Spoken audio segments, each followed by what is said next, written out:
Coming up on Extraordinary Faith, we'll tour new churches in California and Wisconsin that are setting a trend by being built in a traditional style.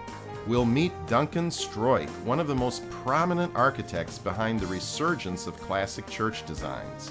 And we'll pay a visit to Dr. Denis McNamara, a member of the faculty at Chicago's Mundelein Seminary, who has literally written the book on good church architecture. We're building on Catholic tradition on Extraordinary Faith.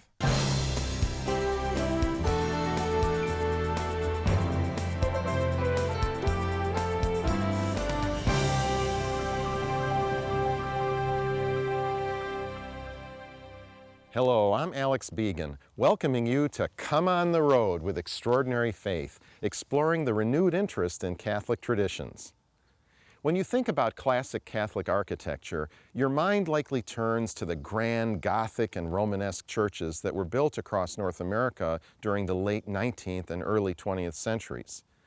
Many of the churches built since the 1960s, however, are less distinguished, fitting into the office buildings, strip malls, and subdivisions that surround them. The tide is starting to turn, however. Classic church design is making a big comeback. We'll introduce you to some of the breakout beauties and the talented individuals who designed them. But first, we'll talk to a seminary professor who literally wrote the book on beautiful church design.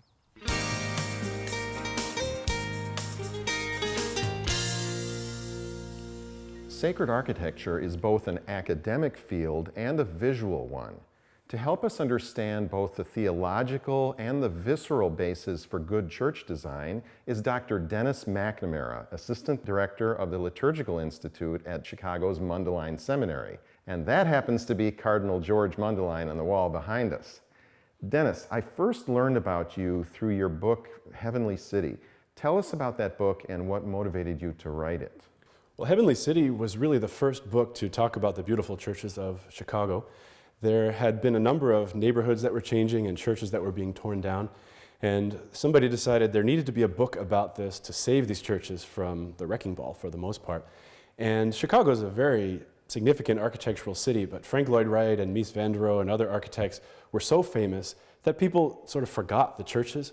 The churches of Chicago in any other city would be the reason people visit the city, but in Chicago they're all in the back neighborhoods, and we thought the world needed to know about them. What are some of the criteria for what constitutes a good church design? Well, of course, a church has to do what a church needs to do, so you get the functional requirements settled right away, have all the parts that it needs to have, and that's often where most people stop. They say, well, if we have an altar and pews and a bride's room and bathrooms, then we're done, and maybe we'll throw a statue in the corner for some pious old people, But to really step back 3 steps and say, what's the essential nature of a church?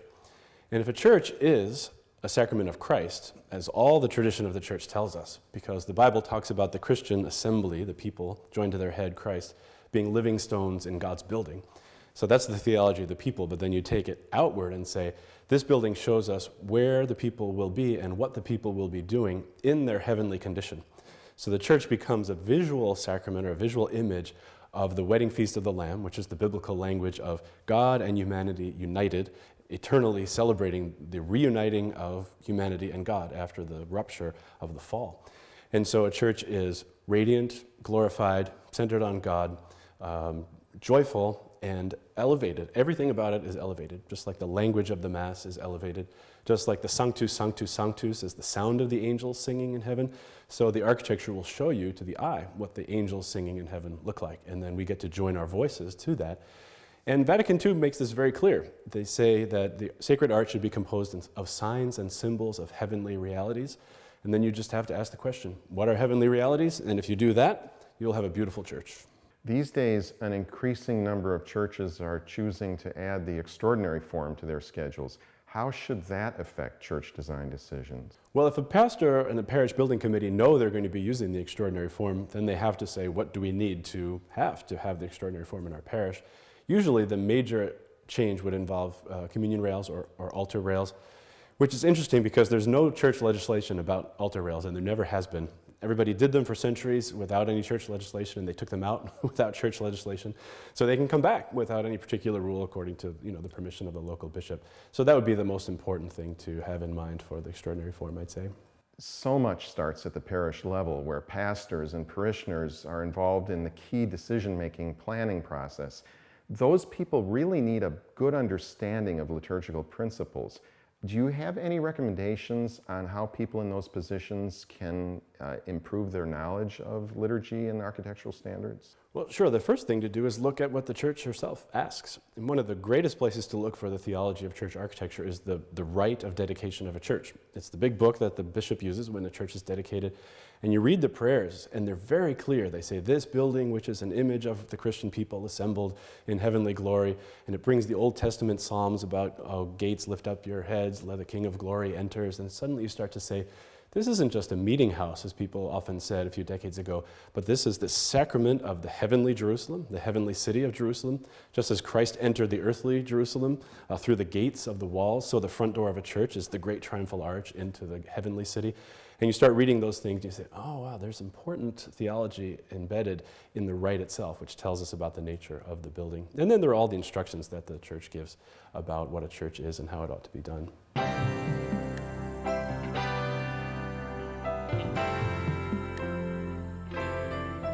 If you research church architects who work in the classic idiom, one name comes up over and over again: Duncan Stroik. We're here at one of Duncan's most prized creations, Our Lady of the Most Holy Trinity Chapel at Thomas Aquinas College in Santa Paula, California. So many churches in recent decades seem to have been built without too much regard to sacred art. Why is that beginning to change now?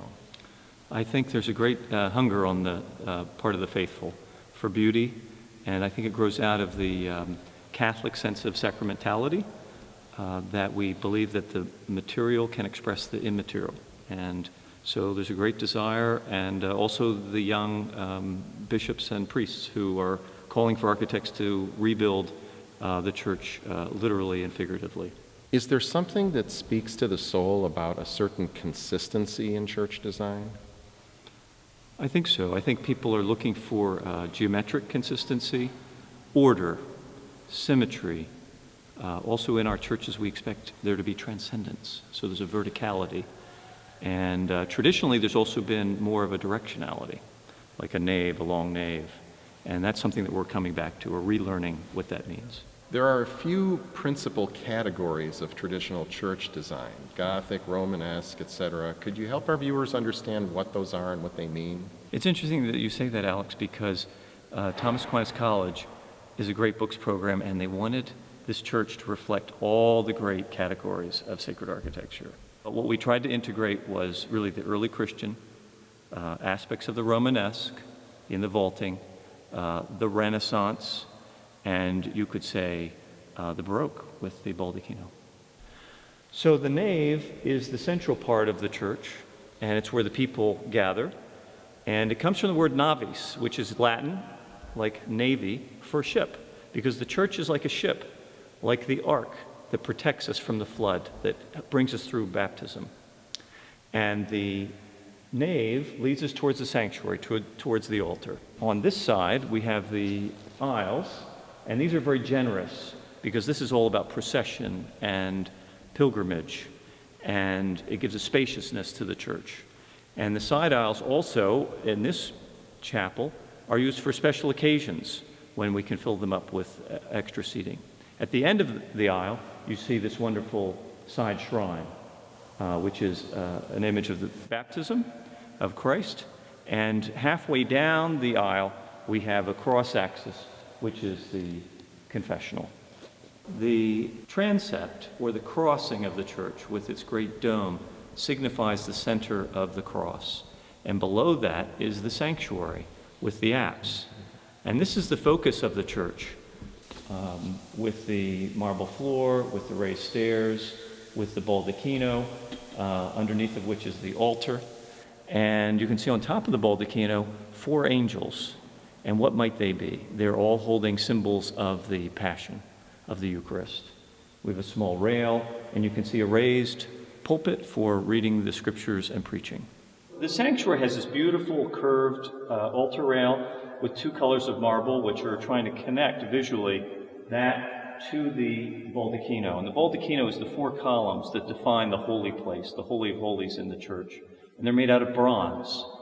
And if you look at those above, you see the canopy of the baldacchino, which is the Holy Spirit, the dove there.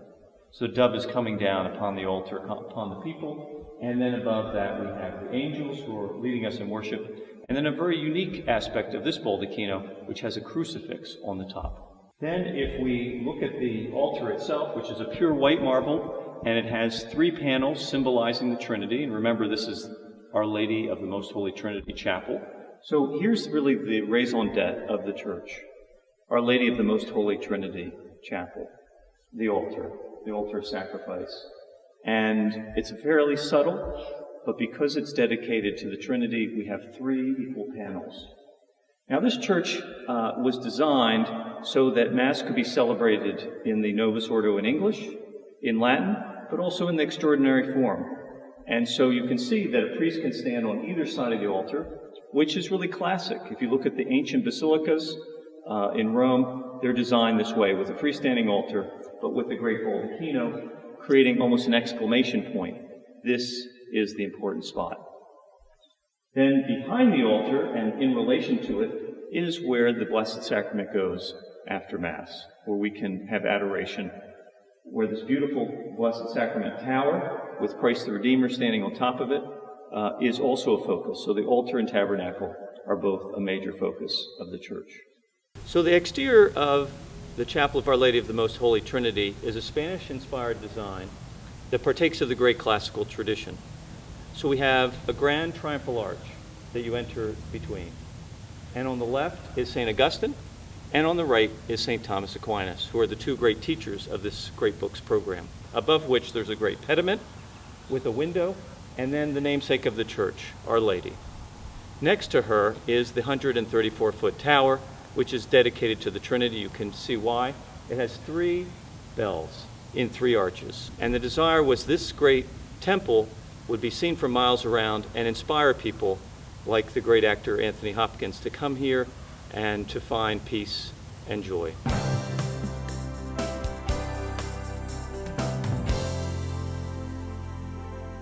Since we filmed the previous segment, our crew decided to venture forth to another project with which Duncan Stroik has been affiliated, the Shrine of Our Lady of Guadalupe in La Crosse, Wisconsin. Though it's in a semi-rural setting, this is one of the most elaborate churches built in America in the past 40 years, with a busy liturgical life. We'll begin our visit with Father John Swing and his brother Bill Swing, whose family donated the natural acreage on which the church was built. Father Swing, we'll start with you. How did your family become involved in the project? It was then Bishop Burke, now Cardinal Burke, who was looking for a place to build a shrine.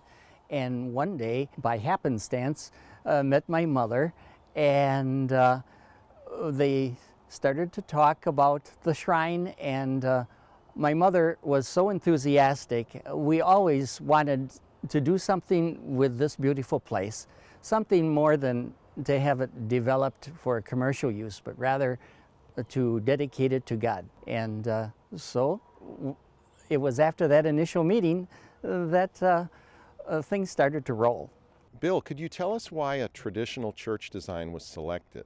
It starts with my mother and dad. They were very much Catholic by all sense of the terms. Back pre-Vatican II, they were very faithful with the traditional church, and I think the way this shrine has come around really represents their deep faith in the traditional sense of the church. Did either of you have any idea that the project would turn out to be as monumentally large as it is today?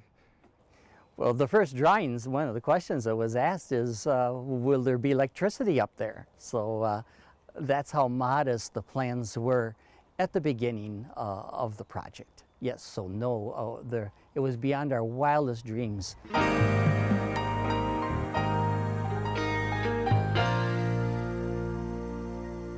You'll notice a family resemblance between the Shrine of Our Lady of Guadalupe and Duncan Stroik's other church, the chapel at Thomas Aquinas College in California. The main difference between these 2 churches is the immense amount of artwork here in La Crosse. With us to explain it is Sister Ancilla Matter, a member of the Sisters of St. Francis of the Martyr St. George and the Director of Communications here at the Shrine. Sister, what are we standing in front of here? We are standing in front of a painting of Saint Therese, known as the Little Flower of the Holy Face. You'll notice there's the Shroud of the Holy Face there and the roses by which she is known. She is pictured with Saint Théophane Vénard, who was a martyr when he was ministering to the people of Vietnam. The eye is naturally drawn upwards here. What can you tell us about the dome? The dome is the exact color of Our Lady of Guadalupe's mantle when she appeared. The stars are actually the exact constellation that was in the sky when she appeared on December 12, 1531.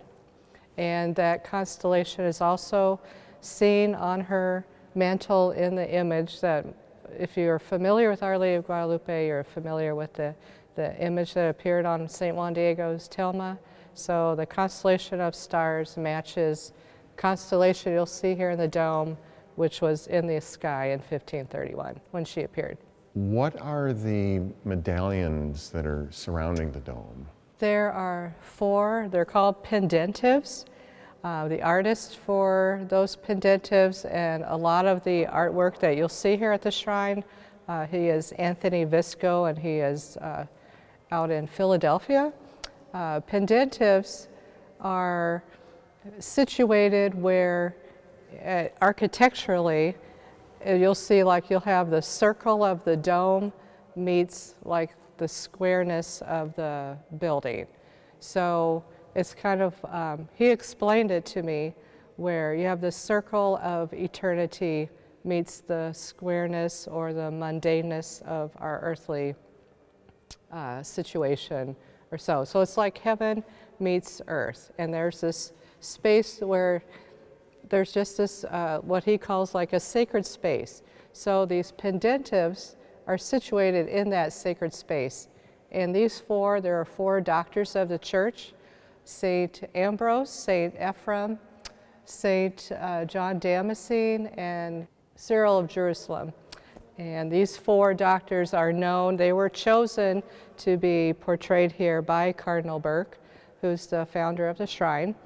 And he chose these 4 because of their writings on Our Lady as the Mother of God and as the Immaculate Conception. Tell us about the baldacchino and the image of Our Lady behind the altar. The baldacchino is modeled after the baldacchino at St. Mary Major Basilica in Rome. And the icon or mosaic of Our Lady of Guadalupe comes to us. It was put together piece by piece at the Vatican Art Studios, and then it was shipped over here and placed in that above the altar. And the way her disposition is, her looking down, it's as if she wants to draw our attention to the tabernacle where her Son is for us, always present for us. So she wants us to come to her Son, and that was her whole message. She is our mother. We could come to her, and her wish is that we all draw closer to her Son. We understand that the Latin Mass is a part of your liturgical schedule here. Yes, we have the traditional Latin Mass every Sunday morning at 9:30.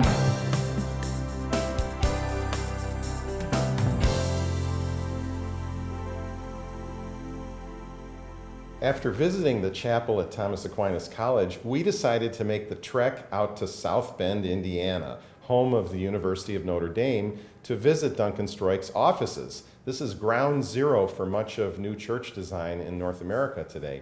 Duncan, first of all, how much of your practice is Catholic related? You know, we think of what we do as Catholic architecture, and so 90%, and that includes churches, chapels, cathedrals, but also includes monastic buildings, Catholic college work, and parochial schools. I suppose there's no reason why buildings other than churches proper can't have their own Catholic identity. Yes, I think we should return to the great tradition of the other institutions that Catholics built, monasteries, schools, universities, and hospitals. I mean, that's a great tradition, and our architecture expressed beauty, transcendence, and the faith. Since we're here, can you show us some of the work you have in progress? Sure, be happy to. This is a project for a new cathedral in the south, and on a beautiful hilly site, and with the local stone, 2 towers, a statue of the Redeemer on the dome, and then it has to accommodate many cars and people coming in different directions, this wonderful hill, and it has a couple of buildings that, arcades that lead you to the church. And then when you go inside, it's a vaulted space with an emphasis towards the altar, which has a great dome over the baldacchino, side chapels, and seating for up to 1,000 people. So one of the things that I also do, Alex, is edit a magazine called Sacred Architecture. We founded it about 15 years ago, just because there's nothing out there that promotes sacred architecture, and especially from a classical point of view. So it's been great fun. I find it inspiring, and it's one of the many hats that I wear.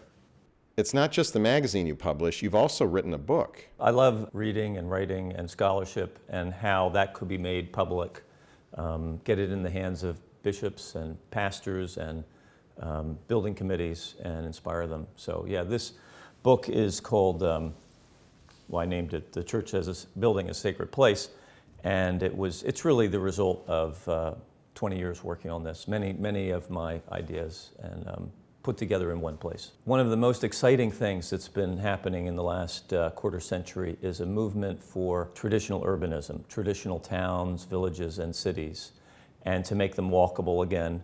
And in general, an architecture that's more human, more humane, and to emphasize community, something that we used to do very well in this country. And of course, when you design a village or a town properly, and this is happening all across the country, you need to think about the public buildings. Where do they go? And when we think of our villages and towns, you think of the courthouse, the library, the school, and the church.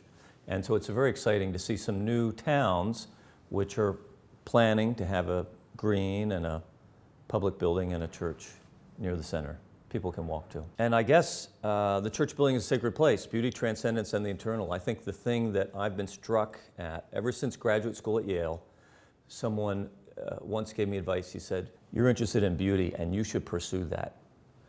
Now that was stunning in 1985, because in architecture school we never talked about beauty. It was verboten. We talked about other things, but never about beauty. And I realized, he's right, he's got something. And what I really feel strongly about, and I'm so happy to see across the country, is a return to beauty in our churches and in our other architecture as well.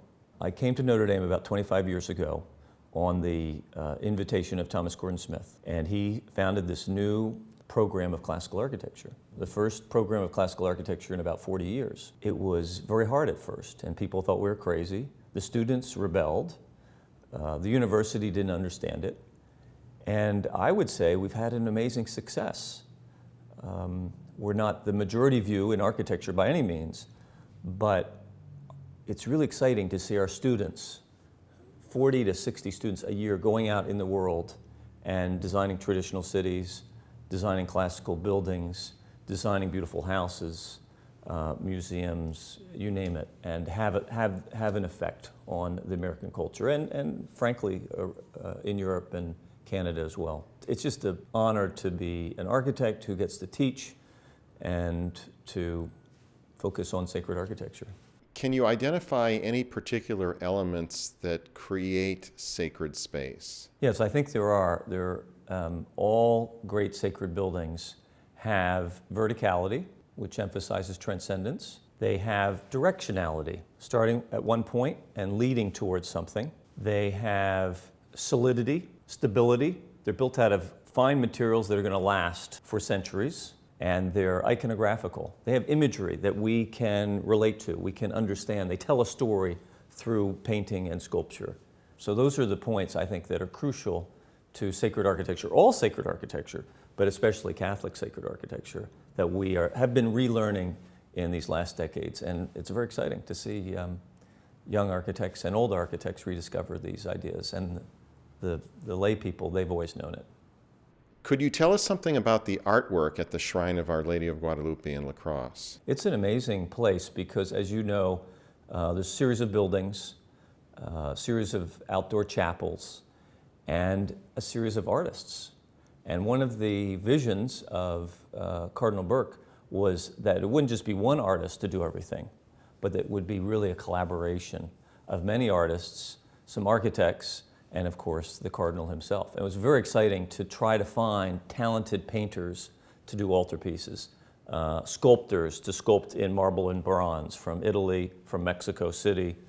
And we had one great, really he's multifaceted, Tony Visco. He's both a painter and a sculptor who helped coordinate all of them and worked with them, and even worked with the stained glass people too, to make sure that things were done of a similar scale, similar aesthetic, but there's variety. So we wanted richness and variety. And so it was a great honor to work with lots of different artists in one building, and well, one building, one complex. And you know, our job as architects is to really provide the frame. We often show in our drawings ideas about what the altarpiece is going to look like or the sculpture, but really then we want to turn it over to really talented artists. They're going to do something much better than we could have ever conceived of. So we're designing the frame, we're designing the pedestal, we're proposing it. We propose it to the client. You need two statues on either side, and they decide it's Peter and Paul, or they decide it's Thomas Aquinas and St. Augustine. It's very exciting to work with the artists. And I think that actually for the common man, let's say, that it's the artwork that really drives them. The architecture is more cerebral, it's more, you feel it. But the artwork is what people are really drawn to. They see faces, they see figures, they see a story being told. We all love that. And so the architecture really is just the environment for the art. It's to display the art, it's to show off the art. And why do we have art in Catholic churches? To help raise people up, to ennoble them, and to help them think heavenly thoughts.